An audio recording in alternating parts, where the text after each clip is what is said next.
राम मित्रों, आपका स्वागत है आपके अपने चैनल आपके शुभेच्छु पे। मैं अंकित गुप्ता आप सभी का स्वागत करता हूँ। मेरे साथ हैं मेरे मित्र सुशील शर्मा जी। और दोस्तों, आज का जो हमारा टॉपिक है, आज का जो हमारा विषय है जिस पर हम लोग चर्चा करने जा रहे हैं, वो है सऊदी अरेबिया। और सऊदी अरेबिया के जो अभी हेड हैं, जिनका नाम है प्रिंस मोहम्मद बिन सलमान। जो परिवर्तन वो देखना चाह रहे हैं सऊदी अरेबिया के अंदर और वो जो ला रहे हैं, जो राजनीतिक गतिविधि चल रही है, इन सब के बारे में आज हम चर्चा करेंगे। सुशील जी, प्लीज थोड़ा सा जानकारी दें हमें इसके बारे में। प्रणाम, धन्यवाद मुझे बुलाने के लिए। प्रणाम मित्रों, दर्शकों। तो जो आज का विषय है वो अभी हाल फिलहाल में करीब लगभग 2 महीना आप लगा लो, मोहम्मद बिन सलमान ने, जो जिनका निक नेम एक्चुअली बहुत फेमस है, MBS उन्हें बुलाते हैं, वो काफ़ी पॉपुलर हो चुके हैं इस नाम से। और वो अभी किंग नहीं है सऊदी अरेबिया के, किंग उनके अभी फादर ही हैं वो। लेकिन ये है कि वो क्राउन प्रिंस हैं, तो वो डी फैक्टो रूलर आप कह सकते हैं कि यानी वो भविष्य के किंग हैं डेफिनेटली। खैर, तो उन्होंने इंटरव्यू दिया वो अप्रैल एंड में। वो इंटरव्यू जो है वो इतनी गर्मा गर्म बहस का विषय बना हुआ है पूरी दुनिया में। उसकी दो वजह है। पहली वजह है, उन्होंने सऊदी अरेबिया को एक 2030 विजन डॉक्यूमेंट दिया है। उस विजन डॉक्यूमेंट, अब विजन डॉक्यूमेंट है, मतलब है तो आप गेस कर सकते हैं। कई कंट्रीज में जो हेड ऑफ स्टेट अफेयर्स हैं, अपनी सरकारें जो होती हैं, वो अपना विजन डॉक्यूमेंट लाती हैं, हमारा 5 साल का ये प्लान है, 10 साल का ये प्लान है, इस तरह से। तो वो 2030 डॉक्यूमेंट से रिलेटेड वो इंटरव्यू था, लेकिन उस इंटरव्यू में दो और खास बातें निकल के आई। वो उस पर आते हैं हम लोग। पहले हम लोग आते हैं कि विजन डॉक्यूमेंट जो लाए हैं वो 2030, वो एक्चुअली है क्या। वो ला रहे हैं एक नियोम करके, बहुत बड़ी एक लीनियर सिटी कह रहे हैं उसे। स्मार्ट सिटीज का कॉम्बिनेशन होगा वो, लीनियर सिटीज। तो उसमें ये नियोम नियोम काफ़ी चर्चा का विषय है। तो मैं ये बता दूं दर्शकों को कि ये न्यू एंटरप्राइज ऑपरेटिंग मॉडल, उसे ये लोग नियोम कह रहे हैं। और जिसे एक निकनेम और दिया गया है, न्यू फ्यूचर।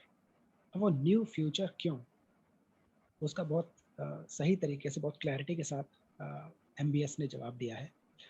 देखिए, ऑयल जो है ना, अब फ्यूचर नहीं है, ये समझ में आ गया है। पूरी दुनिया को समझ में आ गया है। तो जो मतलब ऑयल एक्सपोर्टिंग कंट्रीज हैं, उन्हें भी समझ में आ ही गया है कि ज़्यादा से ज़्यादा हम तेल के दम पे कुछ साल और रूल कर पाएंगे। और उसके बाद क्या। तो एक कहावत है, वो बड़ी मशहूर हुई थी, वो शायद दुबई के एक शेख की थी, कि मेरे दादाजी ऊंट की सवारी किया करते थे, मेरे पिताजी एक आम गाड़ी में अपना सफ़र करने लगे, मैं एक लग्जरी कार में सफ़र करता हूँ, मेरा बेटा अल्ट्रा लग्जरी कार में सफ़र करेगा, और उसका बेटा फिर ऊंट की सवारी करेगा। बड़ा लॉजिकल वो है। क्योंकि अगर तेल खत्म हो जाएगा, तो जिस तेल के दम पे इन्होंने अपनी इकोनॉमी खड़ी की है मिडिल ईस्ट कंट्रीज ने, वो तो बर्बाद हो जाएगी। तो इसके लिए 2030 डॉक्यूमेंट में ये जो नियम करके ला रहे हैं, इसमें माइनिंग में, इन्वेस्टमेंट में, टूरिज्म में, एजुकेशन में, वगैरह वगैरह काफ़ी डोमेन्स हैं, लॉजिस्टिक्स में, जिसमें अब ग्लोबल लेवल पे इन्वेस्टर्स को रिझाया जाएगा। क्योंकि अगर ऑयल से आपकी इकोनॉमी अब डगमगाने वाली है, ऑयल के दम पे नहीं खड़ी हो सकती, तो आपको इन्वेस्टमेंट तो चाहिए, पैसा तो चाहिए। वो पैसा आएगा कैसे। पैसा आएगा जब आप बाहर से इन्वेस्टर्स को लुभाएंगे। अब इन्वेस्टर्स को लुभाने के लिए ये डॉक्यूमेंट सहारा बनते हैं, विजन डॉक्यूमेंट के, हम ऐसा करेंगे वैसा करेंगे। लेकिन दुनिया वाकिफ है कि सऊदी अरेबिया के लॉज जो हैं बहुत कंट्रोवर्शियल रहे हैं। ये दर्शकों को मालूम भी होगा, बहुत ही कंट्रोवर्शियल। चॉप चॉप स्क्वायर वहाँ पे एक जगह है जहाँ पे गर्दन उड़ाई जाती हैं, या जो भी है, ब्लास्फेमी लॉज हैं बड़े स्ट्रिक्ट सीधे में। तो ऐसे कंट्रोवर्शियल लॉज हैं, ये दुनिया को पता है, इन्वेस्टर्स को भी पता है। अब वो पैसा लगाएंगे तो कैसे लगाएंगे।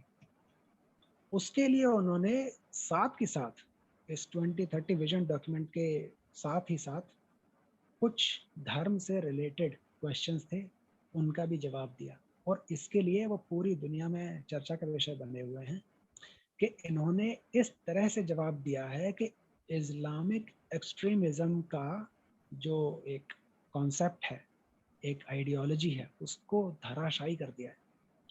उन्होंने सीधे सीधे जो ये कहा जाता है कि सऊदी अरेबिया में या किसी भी इस्लामिक कंट्री में, अभी जैसे हम लोग सऊदी अरेबिया की बात कर रहे हैं तो उसी पे रहते हैं, सऊदी अरेबिया का कॉन्स्टिट्यूशन कुरान है। ये उनका इंटरव्यू का मैं बता रहा हूँ आपको। अब कुरान के अलावा जितने भी टेक्स्ट हैं, खासतौर से जिन्हें हदीस कहते हैं, जो बताया जाता है कि लाइफस्टाइल प्रॉफिट मोहम्मद की कैसी थी, वो क्या करते थे क्या नहीं करते थे, अब ये सारी चीज़ें कुरान में नहीं है। तो वो जितने भी ऐसी इंटरप्रिटेशंस थी जो कुरान में नहीं है और ऐसे क्वेश्चंस उभर के आते थे, तो उनके जवाब कहाँ से लाए? उनके जवाब फिर हदीसों से आए। लेकिन वो हदीसें बड़ी कंट्रोवर्शियल टेक्स्ट हैं, क्योंकि उनके बाद प्रॉफिट मोहम्मद के बाद जो खलीफा हुए हैं, उनमें किसी ने कुछ अपना लगाया, किसी ने कुछ लगाया। खैर उनके हिसाब से हो सकता है उनकी वैलिडिटी हो, लेकिन इतना कॉन्ट्राडिक्शंस, इतने कंट्रोवर्शियल स्टेटमेंट्स और इतनी सारी कंट्रोवर्सीज थी उसके हदीसों के साथ साथ जुड़ी हुई, जिनमें एविडेंस बेस्ड स्टडी बंद हो गई थी। 12वीं शताब्दी के बाद एविडेंस बेस्ड स्टडी बंद हो गई थी, यानी जो उलेमा ये मुल्ला मौलवी कह दें वही फाइनल है। तो इसी वजह से जिहाद बढ़ गया था, क्योंकि मुल्ला मौलवी ही एक प्रतिनिधि बने हुए थे, ये जो कहेंगे वही सही होगा, तो वो जो कहते थे वही हो जाता था। तो जिहाद ऐसे ही बढ़ता गया बढ़ता गया। तो उसी इस्लामिक एक्सट्रीमिज्म की कमर तोड़ी है इस इंटरव्यू में, जब MBS ने ये बोला कि कुरान ही सऊदी अरेबिया का कॉन्स्टिट्यूशन है और उसके अलावा जो भी हदीसें हैं 90% से ज़्यादा, जो मैंने पढ़ा है तो देखा है, 90% से ज़्यादा हदीस और उससे रिलेटेड टेक्स्ट को नलीफाई कर दिया उन्होंने, एकदम नगण्य घोषित कर दिया है। यानी अब जो इतनी दुकानें चल रही थी इनकी मुल्ले मौलवियों की, वो अब नहीं, अब तराशाई हो जाएगी।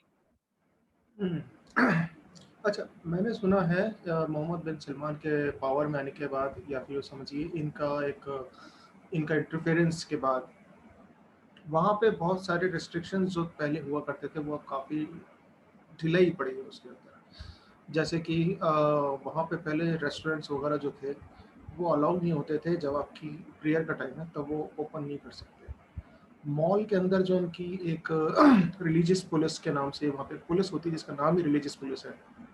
एक पुलिस अलग है जो लॉ एंड ऑर्डर मेंटेन करती है, एक रिलीजियस पुलिस है जो कि घूमती रहती है, और वो मॉल्स के अंदर से, पब्लिक प्लेसेस के अंदर से लोग खदेड़ खदेड़ के भेजती है जब नमाज का समय होता है, तो कि जाओ और नमाज अदा करो।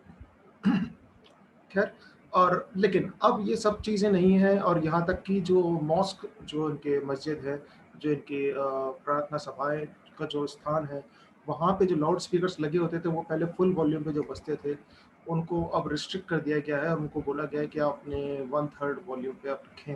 और ये पिछले काफ़ी अरसे से अब ये हो गया है, और रेस्टोरेंट्स भी अब खुलने लगे हैं और वो किसी भी टाइम खुले रह सकते हैं, उनको रिस्ट्रिक्शन जो है वो ढिलाई कर। तो ये सब हो गया है, पर अब इससे जो वहाँ पे जो क्लैरिकल्स हैं, मतलब जो वहाँ के मौलवी हैं, जो और जिनको कभी पूछा जाता था, यूँ समझ लीजिए, जो इन लोगों का जो अब दबदबा कम हो रहा है, तो इनकी तरफ से कोई अपोजिशन नहीं आ रहा है, या वहाँ पे कोई और नहीं है, क्योंकि एक और इनके प्रिंस हैं, जो इनसे पहले प्रिंस थे, अल नेफ करके नाम था उनका, और वो जो थे वो इनसे पहले प्रिंस थे, और वो ये दोनों बिल्कुल एकदम राइवल हैं एक दूसरे के। तो क्या उनकी तरफ से कोई अपोजिशन नहीं आ रहा है इस विजन के ऊपर, इस डॉक्यूमेंट पर, और इनके इस पॉइंट ऑफ व्यू पे, कि जो इन्होंने देखा है? हालांकि मैं समझता हूँ as a outsider, even as a outsider मैं देख पाता हूँ कि ये जो विजन है ये सही है, और वाकई में ढिलाई की ज़रूरत है, दुनिया के साथ कंधे से कंधा मिलाने की ज़रूरत है, वरना वाकई में सऊदी अरेबिया सिर्फ और सिर्फ एक रेगिस्तान का ढीला बन के रह जाएगा, और कुछ नहीं रहेगा वहाँ पे। तो पर बात वहीं खड़ी हो जाती है, क्या वहाँ पे कोई अपोजिशन नहीं हो रहा है इनका? ये आपने बहुत ही इंटेलिजेंटली सारे फैक्ट्स रखे, और बिल्कुल सही आपने जो बोला कि इतने सारे वहाँ पर रिफॉर्म्स ऑलरेडी हो चुके हैं, कि पहले मॉल्स में या लाउड स्पीकर का 1/3 वगैरह, वेमेन को पहले ड्राइविंग अलाउड नहीं थी, अब है, और वेमेन पहले अकेले नहीं जा सकती थी, उनका शौहर जाएगा ही जाएगा साथ में, अब ऐसा कुछ, मतलब पाबंदियाँ ढीली हो रही हैं। ये तो बात आती है कि इनके राइवल्स हैं या नहीं। राइवल्स देखिए हैं, और हर शाही परिवार में, जो शाही परिवार बहुत बड़े बड़े होते हैं, राइवल्स होते ही होते हैं, क्योंकि हर किसी को उस सिंहासन की लालसा रहती है, इच्छा रहती है कि उस पर मैं बैठूं। इनके राइवल्स थे, लेकिन आप जानकर बड़े हैरान होंगे कि इनका मैनेजमेंट, इनका नीति की समझ, जिसमें मतलब कूटनीति हो गई या किसी को कैसे करके दबाना है, लपेटना है, मतलब बड़ी, मैं तो हैरान हूँ, इन्होंने धीरे धीरे करके अपने सारे राइवल्स को कैसे नेस्तनाबूद कर दिया है। आइडियोलॉजिकली उनका मतलब अब वही नहीं रहा है, अस्तित्व नहीं रहा उतना जो है। एमबीएस, एमबीएस मीडिया में सब जगह एमबीएस चल रहा है इसमें। हाँ जी, क्या बोलो। यहाँ पे एक चीज़ और मैं जोड़ना चाहूँगा, जो आपने बोला ये बात तो सही बोली बिल्कुल कि इन्होंने नेस्त नाबूद कर दिया है। इसके पीछे एक खबर मैंने पढ़ी थी कि ये क्या है, इन्होंने बीच में एक बहुत खबर आई थी। एक वो है जर्नलिस्ट, खशोगी की, कुछ इस तरह से नाम है उनका, जमाल खशोगी। जमाल खशोगी। और उनका मर्डर जो है हुआ था, और इसका पूरा इंटरनेशनल मीडिया में जिक्र आया था, खबर आई थी। और उसका जो इल्ज़ाम लगा था वो भी मोहम्मद बिन सलमान के ऊपर लगा था। ये बहुत मतलब जिसे कहते हैं रहस्य का विषय है। पर अब बात ये है कि अब जो सऊदी जो अरेबिया है और मोहम्मद बिन सलमान है, या यो समझिए तो ना, हम एक ही यूनिट के तौर पे देख रहे हैं क्योंकि यही लीड कर रहे हैं कंट्री को। तो इन्होंने एक तरीके से स्टैंड में इस तरह से रखा है कि हम लोग ना कश्मीर के बारे में बोल रहे हैं, ना उइगर मुसलमानों के बारे में बोल रहे हैं, और आप लोग भी भूल जाइए कि खशोगी की कौन था और क्या हुआ उसके साथ। ना हम आपके मामले में बोल रहे हैं, ना आप हमारे मामले में बोलिए। तो अब ये जो है, जो पहले पूरे विश्व के मुसलमानों का एक वो मसीहा बनते थे सऊदी अरेबिया लोग, ये अब उस जिसे कहते हैं ना, उस किरदार से ये लोग अब हट रहे हैं और अपने आप को एक दूसरे किरदार के अंदर देखना चाह रहे हैं, या उसको इस्टेब्लिश करना चाह रहे हैं। हाँ, इसे मैं थोड़ा सा बस इसको इस तरह पेश करना चाहूँगा कि ये अपने आप को हटा नहीं रहे हैं। ये बस अपने आप को एज़ अ रिफॉर्मिस्ट कंट्री दुनिया के सामने पेश करना चाह रहे हैं। लीडर ये मुस्लिम वर्ल्ड के आज भी रहना चाह रहे हैं। और देखिए, लीडरशिप एक वो चीज़ है जो किसी को अगर मिलती है तो वो नहीं छोड़ना चाहेगा, क्योंकि because of influence that those people have. तो इसमें मैं बस जमाल खशोगी वाला वो थोड़ी देर के लिए लाना चाहूँगा। वो आपने बहुत बढ़िया किया, जनता के आगे पेश किया। जमाल खशोगी का केस जो था वो लिटरली यही था।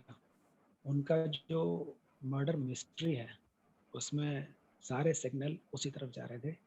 लेकिन इस हद तक मैंने जैसे कहा ना, इन्हें मैनेज करना, मैं बड़ा हैरान हूँ कैसे आता है कि सब तरफ अपना हाथ पैर चलते हैं, और जहाँ से कुछ अपना सेटिंग हो रही हैं, और लास्ट में विनर बन के निकल आते हैं, at least in the kingdom of Saudi Arabia. तो अब लीडर तो ये देखिए रहना चाहेंगे अभी भी, क्योंकि मक्का मदीना जो होलीस्ट सिटीज़ हैं मुस्लिम्स के लिए, पूरी दुनिया का मुस्लिम समाज उसी तरफ को देख के अपना नमाज करता है। तो वो तो एक इन्फ्लुएंस रहेगा ही रहेगा। बस ये रिफॉर्मिस्ट की अप्रोच इसलिए लाना चाह रहे हैं, जैसे मैंने बताया, विजन डॉक्यूमेंट ला रहे हैं, तेल लेने वाला नहीं है। अगर इन्हें फिर भी अपनी रईसी, अपना एक शहजादेपन में और एक रसूख के साथ जीना है, तो पैसा तो सऊदी अरेबिया में चाहिए होगा। और वो पैसा कैसे आएगा? अगर ऑयल से नहीं आएगा तो वो इन्वेस्टमेंट से आएगा। अब इन्वेस्टमेंट में भी ये लोग, मतलब जो मैंने आपको एग्जांपल दिए, माइनिंग, टूरिज्म, है ना, लॉजिस्टिक्स, और भी डोमेन्स हैं जिसमें ला रहे हैं। तो ये इन्वेस्टमेंट लाने के लिए इस विजन डॉक्यूमेंट में इन्होंने बहुत बड़े बड़े क्लेम्स किए हैं। देखते हैं कितना होता है। मेरे ख्याल से हो जाना चाहिए जिस तरह का ब्लूप्रिंट है इनका। उसमें ये लोग वर्ल्ड कैपिटल, उस लीनियर सिटी जो मैं आपको बता रहा हूँ, उसे वर्ल्ड कैपिटल बनाएंगे। और ये कह रहे हैं कि एजुकेशन हब बनाएंगे पूरी दुनिया का। इसीलिए आपने शायद न्यूज़ में देखा हो, और शायद दर्शकों के नॉलेज में भी ये चीज़ आई हो, कि अब रामायण और महाभारत भी एजुकेशन करिकुलम का हिस्सा होंगे सऊदी अरब में। बड़ी विचित्र बात है ये, लेकिन ये होगा। एजुकेशन हब बनाना है तो आपको इंक्लूसिव एजुकेशन रखनी पड़ेगी, जिसमें लगभग लगभग सारे कल्चर्स का समावेश हो। एजुकेशन हब अगर बनाना तो यही होगा। तो रामायण महाभारत जाएगा, और वहाँ सुनने में आ रहा है कि सबसे पहले वहाँ शुरुआत चर्च से होगी। अभी तक क्या था कि कोई भी दूसरा रिलीजन या उसकी प्लेस, वर्शिप वर्शिप जो जगह होती है, वो नहीं खुलेंगी, मतलब खुलती नहीं थी। लेकिन अब शुरुआत सुनने में आ रही है कि पहला वो करेंगे, चर्च से शुरू करेंगे। तो धीरे धीरे करके वो रिफॉर्मिस्ट अप्रोच जो है उनकी, वो वाइड स्प्रेड एक सेंसेशन तो दे रही है कि कुछ कुछ ऐसा करने वाले हैं ये एमबीएस, जिसमें सऊदी अरेबिया की एक परसेप्शन ही बदल जाएगी। और ये वाकई में एक अच्छी अप्रोच है ख़ास तौर से उन नेशंस के लिए जहाँ पे ये जो क्लर्जी क्लास है ना, ये बड़ा जिहाद और ये डिस्टर्बेंस लाती है। तो उन नेशन के लिए ये इंटरव्यू एक राहत की खबर है कि चलो कम से कम जो मुस्लिम वर्ल्ड को लीड करता है जो कंट्री, वहाँ से ऐसे सेंसेशंस, ऐसे मैसेजेस जा रहे हैं। तो दोस्तों आज का जो विषय था हम लोग यहीं समाप्त करते हैं। हम उम्मीद करते हैं कि सऊदी अरेबिया से सीख लेके और भी जो इस तरह के जो बैकवर्ड नेशंस हैं या यूँ समझ लीजिए जो इस तरह के बिल्कुल कट्टरतावादी जिसको जो प्रमोट करते हैं, उस चीज़ से वो हट के एक लिबरल अप्रोच अपनाएं और एक खुले विचार वाली जो है समाज की स्थापना करें, और जिसमें सबको अपना मत रखने की आज़ादी हो, सबको अपना धर्म पालन करने की आज़ादी हो, और उनके देश में सब लोग अपने आप को वेलकम फील करें। मैं अपने लास्ट वीडियो की तरफ एक बार आप लोगों का ध्यान दिलाना चाहता हूँ, जिसमें हम लोगों ने ईरान के बारे में और उनके जो अभी हाल ही चुने गए प्रेसिडेंट हैं इब्राहिम रईसी, उनके और उनके उनके मुल्क है ईरान, उसके बारे में हमने चर्चा की थी। तो दोस्तों आज का विषय हम यहीं समाप्त करते हैं। मैं अंकित गुप्ता और मेरे साथ सुशील शर्मा जी, हम दोनों ही आपको प्रणाम करते हैं और आशा करते हैं कि आपको हमारे वीडियोस पसंद आ रहे होंगे। कृपया करके लाइक, शेयर, सब्सक्राइब कीजिए हमारे वीडियोस को, हमारे चैनल को, और प्लीज़ कमेंट करके बताइए कि हम लोग क्या सुधार कर सकते हैं। हम आपके शुभेच्छु हैं, आपके शुभाकांक्षी हैं। मास्क लगा के रहें, अपने घरों में रहें, सोशल डिस्टेंसिंग फॉलो करें। जय हिंद, जय भारत। जय भारत।